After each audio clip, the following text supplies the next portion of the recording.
Hello नमस्कार। मैं doctor Surendra खंसली ज्योतिष आचार्य ज्योतिष की इस नई श्रृंखला में आपका स्वागत करता हूं। दोस्तों, आज बात करते हैं हम वृश्चिक राशि की, जो स्कॉर्पियो साइन है। और स्कॉर्पियो साइन में कुछ नक्षत्रों पे आधारित आधारित उनके जो स्वभाव है उनके आधारित कुछ आज विवेचना करते हैं।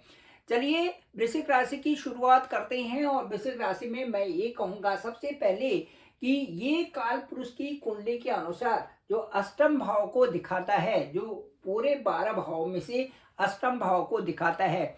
वृश्चिक राशि वाले अपनी कई बातों को गुप्त भी रखते हैं और ये समय आने पर वो अपने जो लक्ष्य है उसकी तरफ आगे बढ़ जाते हैं। इस तरह से यदि कोई भी प्रिपरेशन एग्जाम की करते हैं तो ये छुपा के रखते हैं कि मैंने क्या करना है और क्या नहीं करना है। इससे संबंधित तो वो बहुत जल्दी उसको डिस्क्लोज नहीं करते या सब लोगों के सामने नहीं रखते, जल्दीबाजी में नहीं रखते। ये इनके लिए ये चीज़ें अच्छी है। इसके साथ साथ में कुछ मामलों में ये भावुक होते हैं और वो भावुक प्रवृत्ति इनको कई जगह में बहुत पीछे भी कर देती है। तो ये जो स्वभाव है, स्वभावगत है, इसमें कई सारे नेगेटिव चीज़ों का एस्पेक्ट अपने पास रखना जल तत्व की राशि की निशानी भी यहाँ पर बताती है। ये जल तत्व की राशि है, लेकिन इनके जो गुरु है जो वृश्चिक राशि, जो स्कॉर्पियो साइन है, इनके जो लॉर्ड है वो है मंगल। मंगल का जो अंक है वो 9 है। और ये अंक जो विशेष रूप से बृहस्पति से बहुत प्रभावित होता है। साथ साथ में यही अंक चंद्रमा से भी बहुत प्रभावित होते हैं, क्योंकि चंद्रमा मन का कारक है और मन की गति और मन का जो प्रभाव है इस राशि के ऊपर बहुत ज्यादा देखा गया है। चलिए शुरू करते हैं और देखते हैं कि वृश्चिक राशि में नक्षत्र गोचर किस तरह से चल रहे हैं। सबसे पहले बताना चाहूंगा कि जो ये वृश्चिक राशि है ये 3 नक्षत्रों से मिलकर बनी हुई है, अनुराधा, ज्येष्ठा और विशाखा। इन तीनों का मिश्रण से ये राशि बनी हुई है।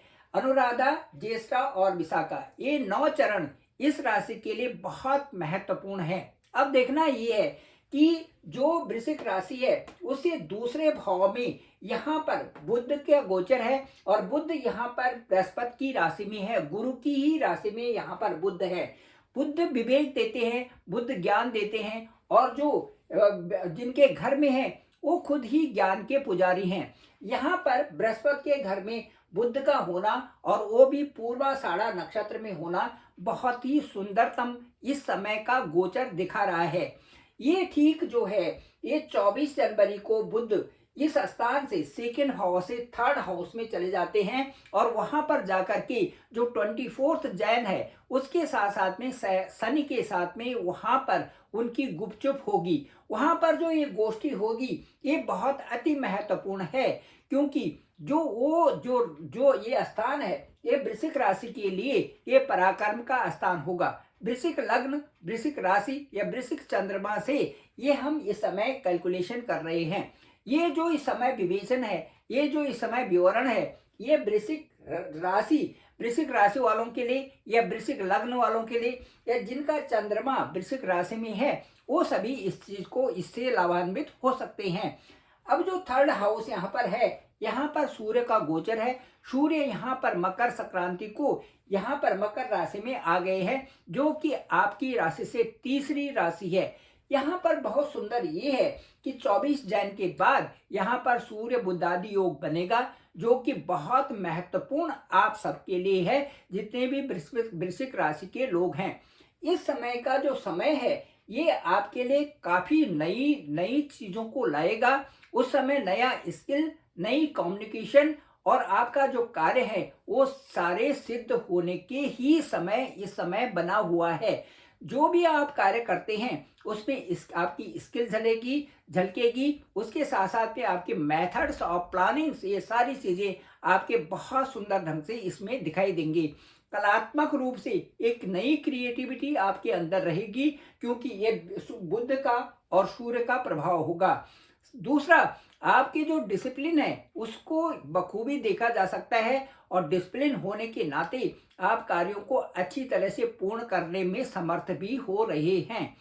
अब ये तो था थर्ड हाउस का। उसके बाद यदि चतुर्थ हाउस में आते हैं, यहाँ पर जो है सूर्य भी उत्तरोत्तर जो है उत्तराषाढ़ा, श्रवण और धनिष्ठा इस तरह से नक्षत्रों में गोचर कर रही है। इसके बाद यदि यहाँ की स्थिति देखते हैं, फोर्थ हाउस की स्थिति देखते हैं, तो यहाँ पर शनि यहाँ पर पूरे सुख भाव में विराजमान है। सुख भाव में विराजमान होने का मतलब ये है कि जो वहाँ पर घर है, जो वहाँ पर हाउस है, वो भी शनि का ही यहाँ पर है।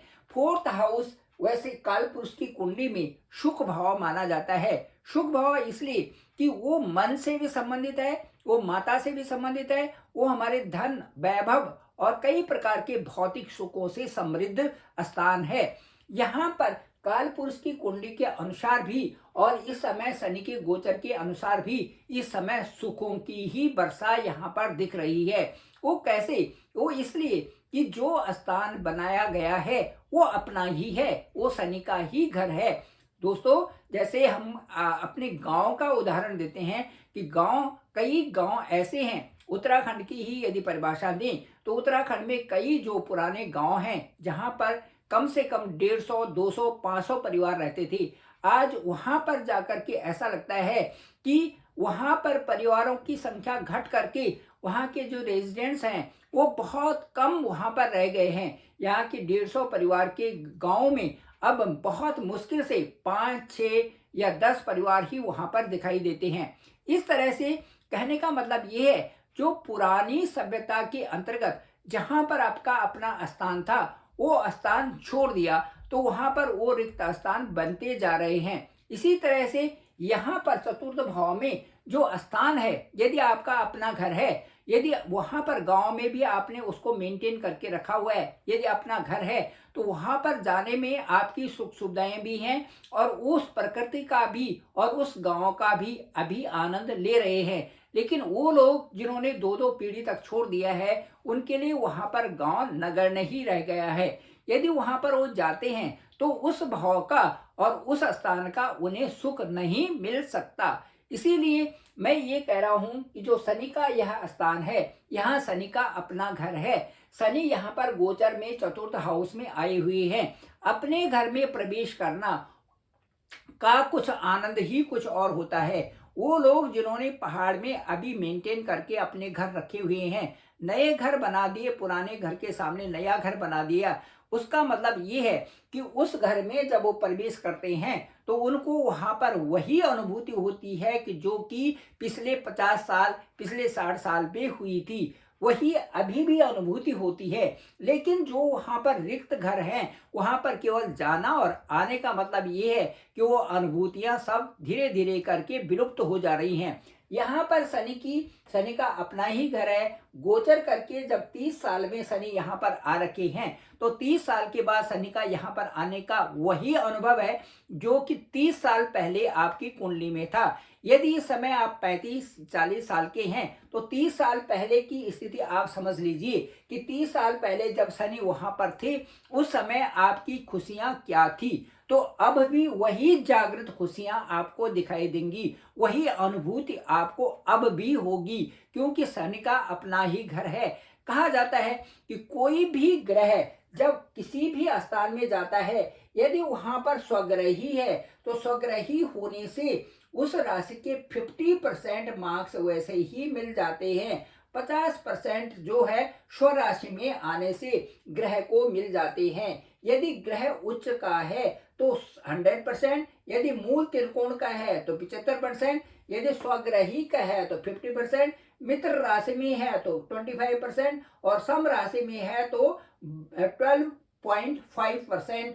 इस तरह से एक कैलकुलेशन की जाती है। यहाँ पर अपने ही घर में और अपने ही घर में होने का मतलब है कि वहीं पर शनि वहां पर है तो इसमें 100% यहाँ पर मिलेगा। इसलिए मिलेगा कि घर भी अपना, राशि भी अपनी, सब कुछ अपना। तो ये बहुत अच्छा इस समय शनि का गोचर यहाँ पर दिखा दे रहा है।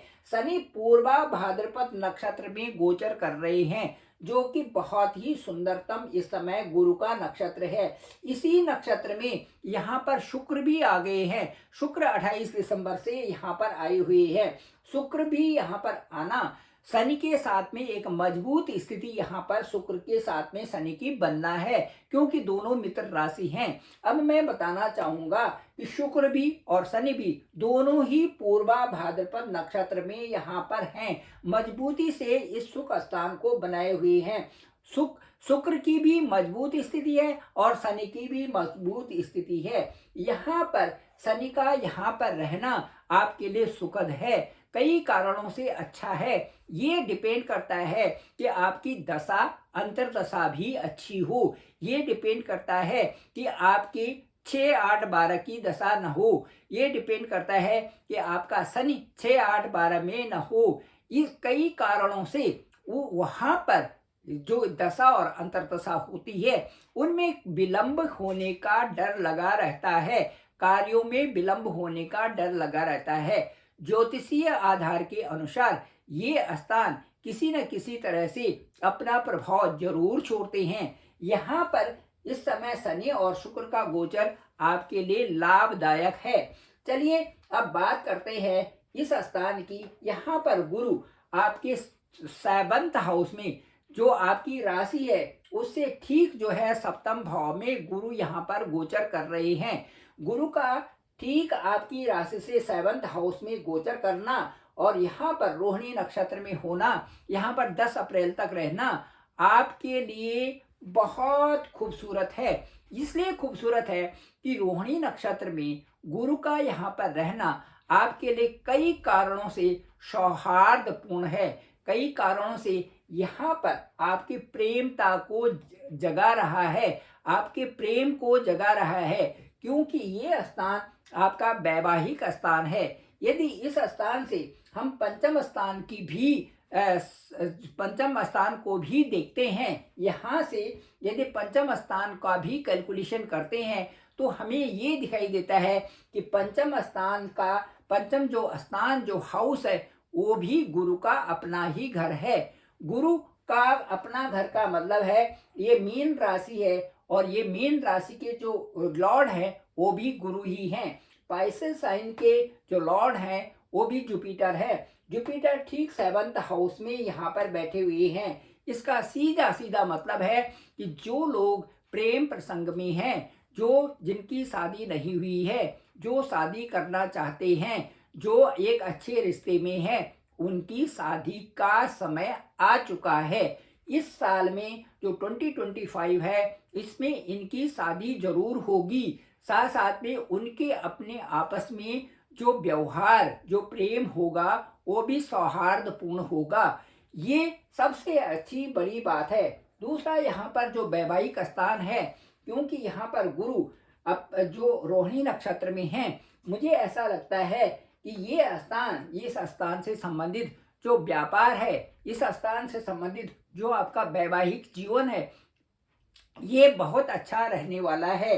इस स्थान से संबंधित जो आपका नौकरी का फील्ड है, जो आपका कार्य का फील्ड है, वहाँ पर आपकी साझेदारी, वहाँ पर आपके मित्र, वहाँ पर आपके बॉस, वहाँ पर आपकी कार्य करने की शैली, ये सारी चीजें प्रभावित होने वाली हैं। क्योंकि जो ये गुरु का गोचर है ये ठीक आपके लग्न से सप्तम है, ये बेहतरी की स्थिति आपको बता रहा है। जो मंगल है, मंगल आपकी जो मंगल है वो ठीक आपकी जहाँ पर राशि है उससे ठीक भाग्य स्थान में मंगल का गोचर चल रहा है। मंगल इस समय पुष्य नक्षत्र में चल रहे हैं। पुष्य जो है शनि का नक्षत्र है। यहाँ पर पुष्य नक्षत्र में मंगल की स्थिति यहाँ पर है। अब यहाँ पर जो मंगल की स्थिति है ये बता रही है कि जो भाग्य स्थान है इसका आपके लग्न से भी बहुत ज्यादा संबंध है, क्योंकि 1, 5, 9 ये त्रिकोण है, ये बहुत ही खूबसूरती से एक दूसरे से कनेक्ट हो जाते हैं। चुंबकीय शक्ति है 1, 5, 9 में। 1, 5, 9 का मतलब है पहला स्थान, पंचम स्थान और नवम स्थान आपकी ही कुंडली का। अब मैं ये बताना चाहूंगा जो वृश्चिक राशि है, जो स्कॉर्पियो साइन है, इसके लिए स्कॉर्पियो के जो लॉर्ड हैं, जो वृश्चिक राशि के स्वामी हैं, वो है मंगल। मंगल जो है 2025 इसका भी यदि हम योग करें तो ये इसका अंक आता है 9। मंगल का भी अंक ज्योतिष के अनुसार 9 ही अंक है।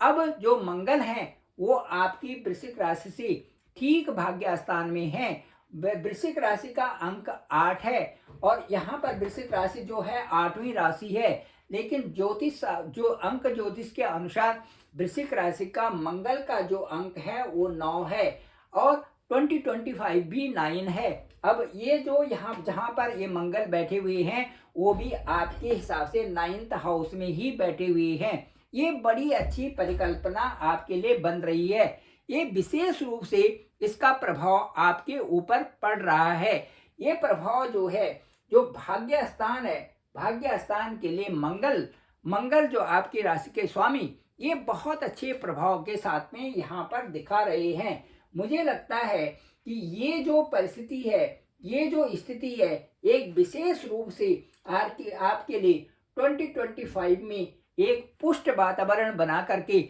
वृश्चिक राशि वालों को आगे बढ़ने के लिए, जो कैरियर से संबंधित हो, चाहे आपके भाग्य से संबंधित हो, चाहे आपके इकोनॉमिकली साउंड करने से संबंधित हो, चाहे आपके स्वास्थ्य हो, इन सब चीज़ों में एक अच्छा प्रभाव ला रहा है।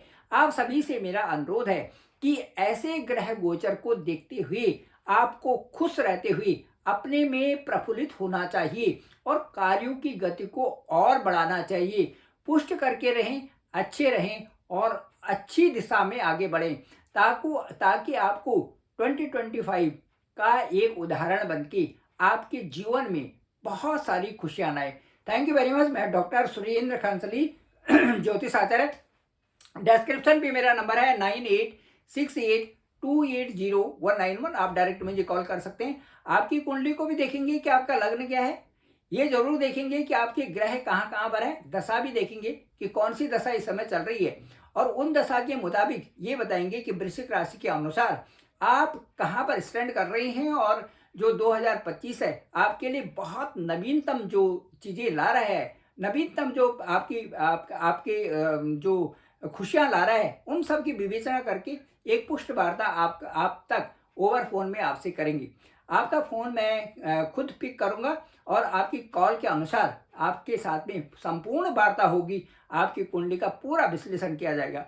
Thank you very much. आप सभी लोगों का धन्यवाद, आप सभी लोगों का आभार। आप इस चैनल को जरूर लाइक करें, शेयर करें, सब्सक्राइब जरूर करें और सभी लोगों तक भेजें ताकि सबको इसकी जानकारी हो सके। आप लोगों का पुनः धन्यवाद, पुनः आभार।